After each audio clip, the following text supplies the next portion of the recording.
Good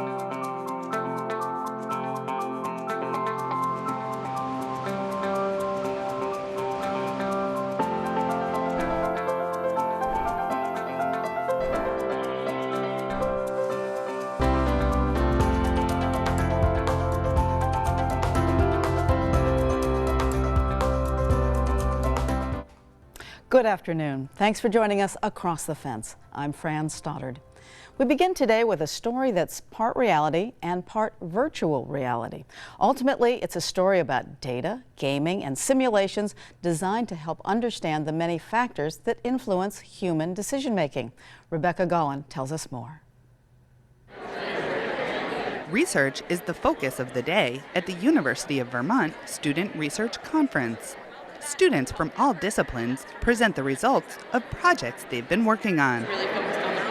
My name is Aubrey Brimmer. I am an anthropology major and a history minor, and I am from southern Vermont. My project was looking at how mythology is translated onto pottery. Topics range from more traditional academic subjects to issues of local interest. So I've been working the past year with Fish and Game and with Dr. Rochelle Gould and the Rubenstein College, and we've been trying to decide how Vermonters feel about coyotes, and we're trying to split that up between urban and rural areas. One project here looks at how information can change a person's behavior, and this evaluation happens in a very modern way. So I'm presenting on behavioral data collection through immersive virtual reality simulations. Robbie Beatty designed this video game. Players are put into a simulated situation on a farm where they have to make a decision based on potential safety risks.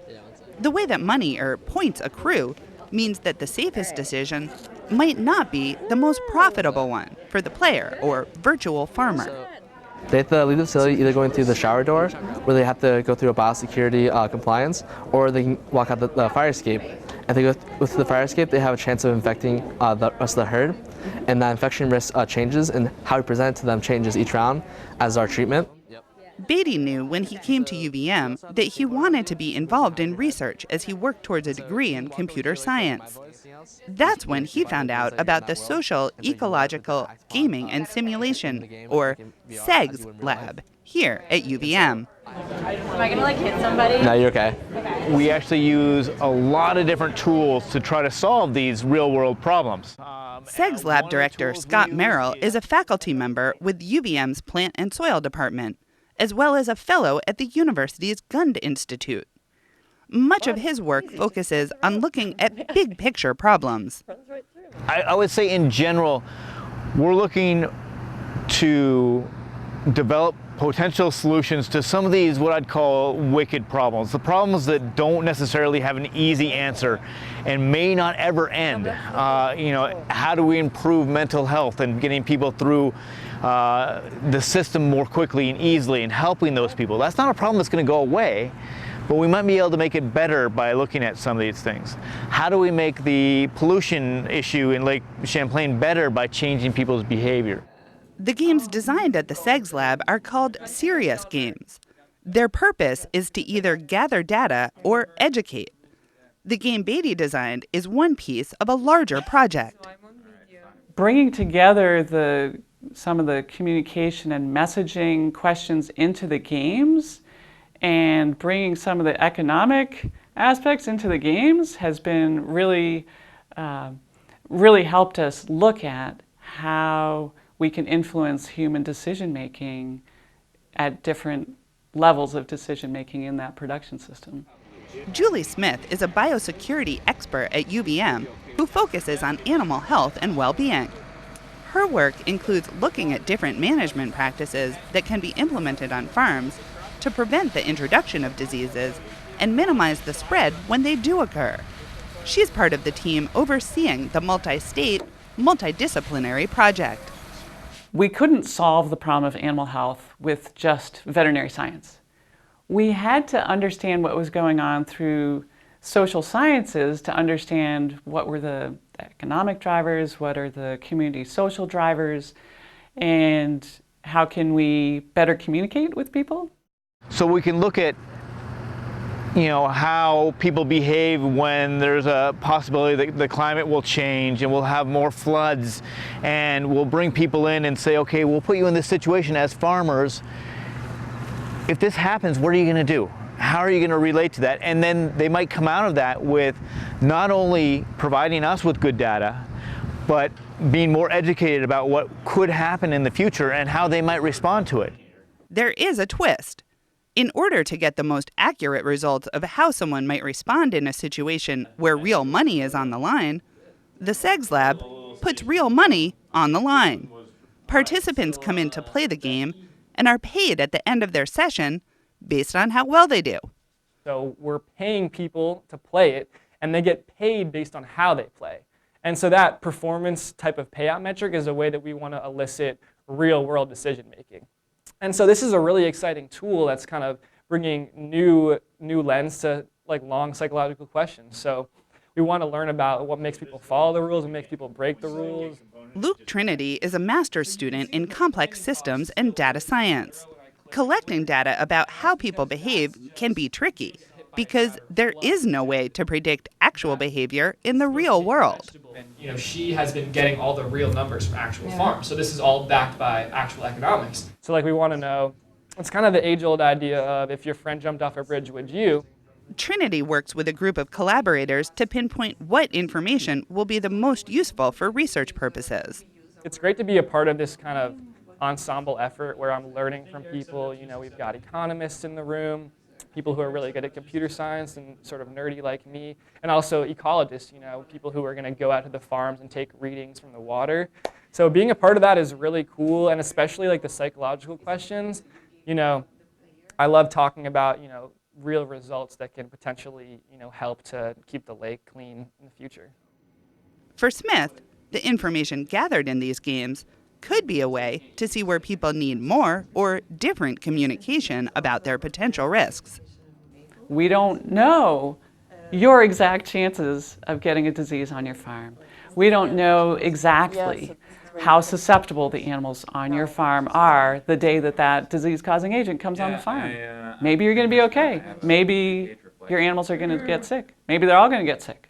Maybe they're just going to get a little sick. Maybe they're going to die. There's a lot of uncertainty around the biological processes and what happens with animals encountering disease agents.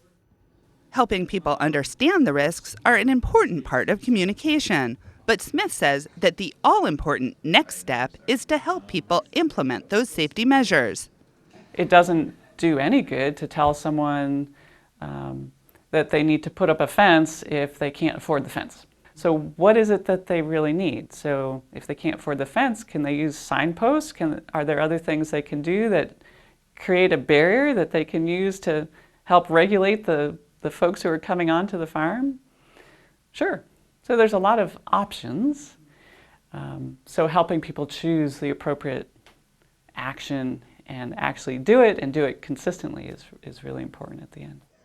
Using simple games to gather complex information that will inform, educate, and provide real-world solutions to farmers in Vermont and across the country.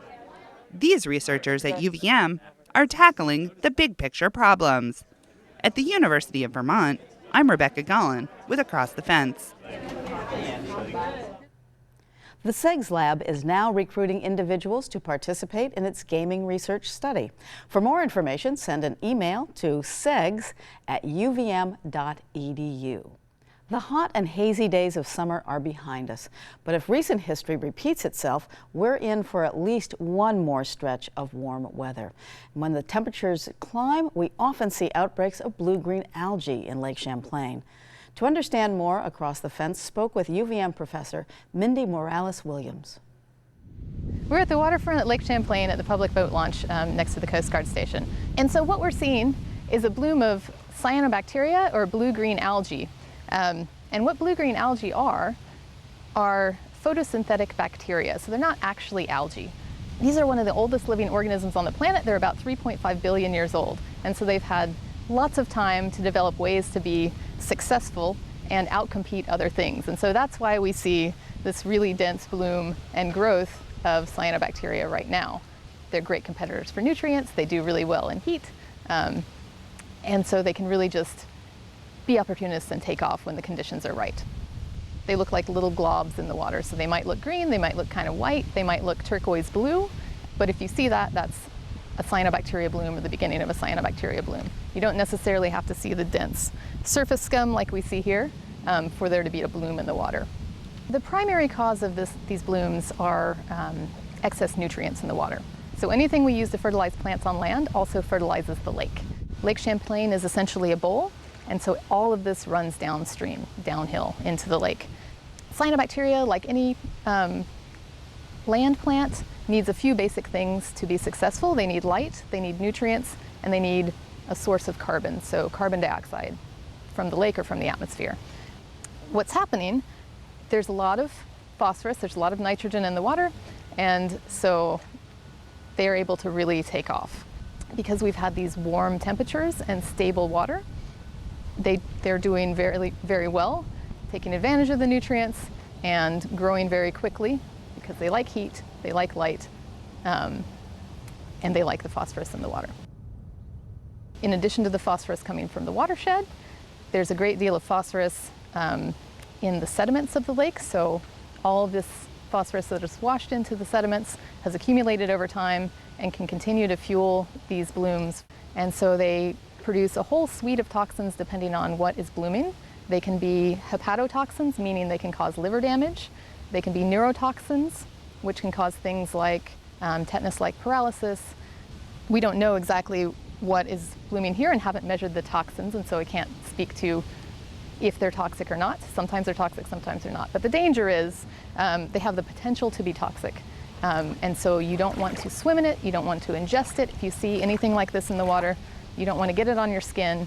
Just use common sense and avoid the lake if you see conditions like this. Generally, what makes cyanobacteria go away at this point in the season is cooling temperatures, lake mixing. So the lake right now it's stratified into stable layers. There's different layers of temperature in the lake. Cyanos like that upper stable layer. Soon, in the fall, the whole lake is going to turn over and be a single temperature.